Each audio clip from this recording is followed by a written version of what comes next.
Hi guys, this is Kai from Kyoti Games. Hope you're all good. Today's video is going to be the first in a new format of Developer Diaries for the game Scourge of the Reptiles, my solo dev game. It's a tactical role-playing game featuring a fantasy world where dinosaurs meet swords and sorcery. Now let's get right into the video. This new format is going to be a fortnightly let's play with the developer, focusing on under the hood design of the game. This is part one of about 25 parts. First chapter will be about character creation. Starting on the title screen, there's an options menu where you can adjust difficulty with those sliders. Up the combat difficulty to 4 and you'll get +2 strength, +2 spellcasting, up stealth and you'll get +2 stealth skill, and up skill rolls and you'll get +1 to other skills. Might not sound like much, but it's actually a lot at base 10. Fast walking adds 50% to your wander around speed. No camping survival gets rid of the need for food, warmth and shelter on the road. And blood geysers is lots of blood when you make a kill, like a ridiculous amount of blood. Now when you fire up a new game, you have to first select your portrait and type in a name. Those choices are permanent. By the way, you're creating one character in your party. The rest of your party will be selected soon. They come with a name and portrait and pre-built about 80%, so you can train them the other 20%. You can then select a gender. This only affects how your sprite looks in body shape, so it's more of a body shape choice.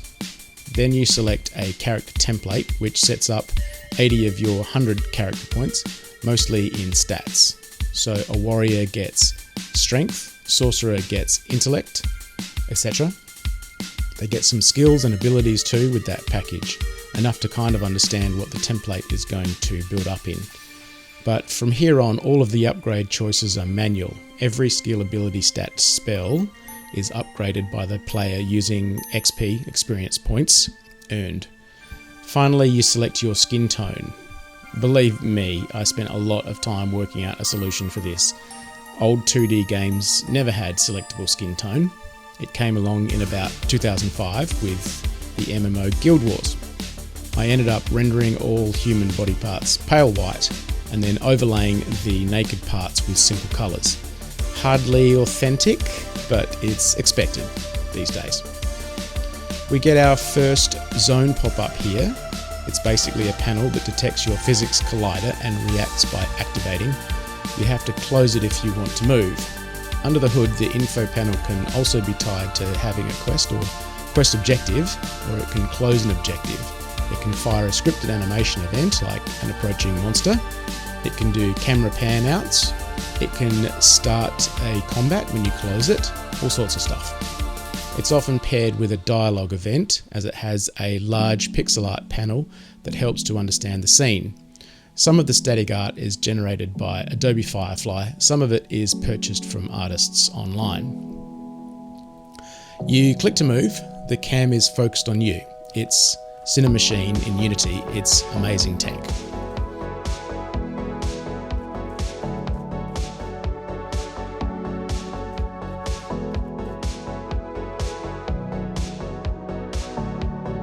A quick look at the stats page. You will train up in a later video.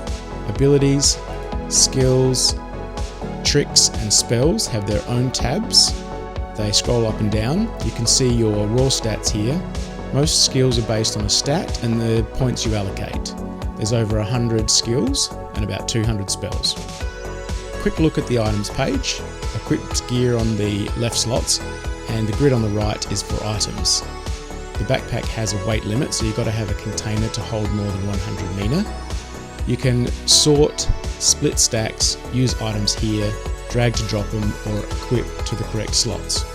Managing your current pace is critical for combat and overland speed. We'll go into the gambling later, and we're just going to go into your hut. You have a vanishing roof here. You'd see that in some retro top-down games. I always liked that. Your hut contains some spears, food and a whole lot of trade spices. You'll use this to equip yourself at the shop in a later video.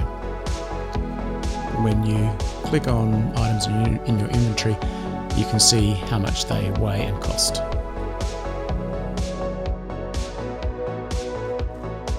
The barber is an NPC who finalises your character creation with a bit of grooming.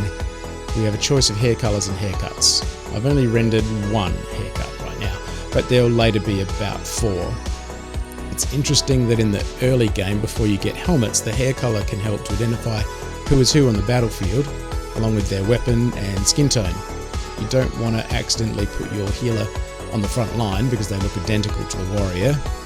You can get longer hair at the barber. I suppose they have magic hair growth tonics. Green hair was actually a thing in ancient societies too. They used plant dyes and had several cool colour choices. Okay, that's it for this chapter. Next week we'll deep dive into the trainers, where you purchase and upgrade skills and abilities. You can upgrade your stats on the go between trainers, which is super useful for bumping up your maximum mana points or your strength. Catch you next time!